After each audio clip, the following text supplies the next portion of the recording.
In the RLCS, we often underappreciate the minds of the game's most mechanical players. It's easy to overlook other great qualities a player might have if they're highly renowned for their mechanical abilities. Perhaps the best example of this is Firstkiller, but before we probe into his mind, let's first look at why he's regarded so highly mechanically. On a play like this where he's looking to get the ball over a defender, he'll look to air roll it with the corner of his car, almost pawing at the ball to generate a larger pop, and in the same motion ducking underneath to evade a bump. When he wants to keep the ball close, he prefers to cushion it with the wheel of his car, but he can also use the side of his car like he does here, before getting back on air roll to flip it past Scribbles and towards Jack as he searches out Frosty on the backboard. He can use his mechanical prowess to find his teammates. He looks for a double here, but as the angle fades, he makes a smart decision to play it back to his teammate. Blending shot attempts into passes can be really difficult for defenders to deal with. 2Piece has to worry about a redirect here, so Firstkiller threatens that to cloak a back pass for Chronic trailing behind. He makes plays that require really delicate inputs. This touch isn't as easy as he makes it look, making contact with the ball just after the bounce and then turning off ball cam to turn his attention to the last man. This is a beautiful pass to Chronic and another pixel perfect touch, one that requires precise movement and perfect timing. But this next play is where we begin to move away from Firstkiller's mechanical gifts and where his genius really begins to reveal itself. This pass is placed deliberately onto the curved edge directly above AJ in goal, which makes it incredibly hard for him to read and is why you see him jump on his goal line and then flip, because he naturally wants to get up to make a block but doesn't know where the ball's heading. Firstkiller puts emphasis on making his opponents as awkward as possible.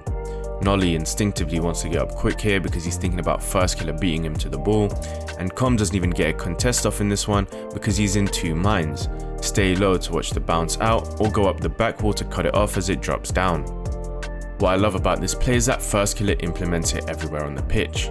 For example, he doesn't have many options with the ball already on the way up here, but thinks quickly to direct it at the curved edge. That makes it awkward for Sosa, who ends up handing the ball back to Chronic behind. Here's an even crazier example. Jack makes a play deep in the opposition half, but Chronic and Firstkiller double commit behind. So to try and rescue the play, Firstkiller contorts his car at the last second and plays it high towards Atomic. Even though he connects with the ball, Daniel following up couldn't trust it, and that brief moment of hesitation from Daniel means he now has a much harder double to convert and that Jack can get back to help out. He knocks this one up high above JNaps, giving Nolly on the backboard a tough ball to deal with. Because he's basically taken two out of the game with one touch, he knows he can linger around and bother Com, harassing him in his goal and then demoing him to clear the way for the shot. He's clearing out the backboard for Chronic on this one, essentially rendering the defensive force useless because 2Piece can't follow up on the play. Here's another bump that empties the backboard, this time onto Nolly and picking him off as soon as he leaps off the back wall. He loves to incorporate bumps defensively too, timing his launch to meet Frosty just after he makes contact with the ball when he has little to no time to react to the bump. His challenges on the ground are great too. He elects to go early here because even if he doesn't connect with the ball, he's forcing a weak flick from AJ which Jack can pick off and make a play from. Also note that he leaves the boost for Jack that allows him to slot into the middle whilst he makes his way back and collects pads, just something to keep in mind for later. You can see how spatially aware he is through his 50s. He has teammates in the center here, so he sticks close behind the ball to make sure he gets forced into the middle. This is a nice play off the kickoff. He doesn't naturally turn back towards goal and give up space for Kofa to cut inside, but instead lines up parallel to him and forces the 50 to the corner. That gives his teammates enough time to grab some boost and get back into position to support him, which is why you see him commit harder on the next 50. With Atomic and Beast Mode both making a play on the ball here, and Daniel playing deeper, he knows it's safe to 50 into the middle for his teammate. He likes to keep it simple defensively when his team's under duress, often playing it into the corners for his teammates to collect. Firstkiller also incorporates fakes that make him hard to read for opposing players. I love this fake in particular. He goes up the corner wall pathing for a challenge, but retreats back to the side wall once he sees Com jump off the wall, giving himself a better angle towards goal. Both Chronic and Jack commit heavily here, which results with him in a 1v1, but his deep rotation back and sharp U-turn to line up a challenge, combined with a little boost spray, is enough to force a move from the attacker that allows him to make the save. This one was insane. Jack gets demoed behind and Chronic's on his way out to collect boost, so rather than take a 50 with Notorious into the middle for Nas or AJ to pick up, he fakes it by ducking behind the ball, putting him out of Notorious's line of sight, who's convinced that Firstkiller had committed to taking the 50. What makes this play so good is that it helps his team to maintain pressure. The demo on Jack is often like opening a relief valve for most teams in defense here, but that fake from Firstkiller puts the ball back in Gen G's hands and allows them to get back on offense. Firstkiller is always alert and quick to react to play around him.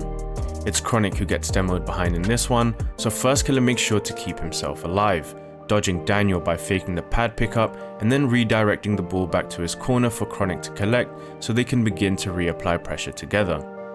He does the same thing here once he realizes the attack isn't going anywhere, pathing outwards to intercept the pass to Frosty and working with Chronic so they can look to get another attack going. As well as maintaining pressure, he has his ways of initiating pressure, coming mainly by virtue of his off-ball play. For instance here, he floats the ball up in front of goal so that he can switch his attention to starving his opponents of boost. He then plays the ball back into the middle for his teammate before looping around to finish off the play. To set up his off-ball plays, he often gives defenses difficult balls to deal with. This powerful hit towards goal immediately off the kickoff applies pressure, which creates this opening for a bump onto Nolly. The ball finds its way back to him and without hesitation he again fires another fast ball towards goal that not only allows him to collect boost and continue pressing, but also allows his teammates to push up and support him so they can all work together to gradually wear down the defense. Firstkiller also likes to be hyper efficient with his time, always searching for a way to impact the game.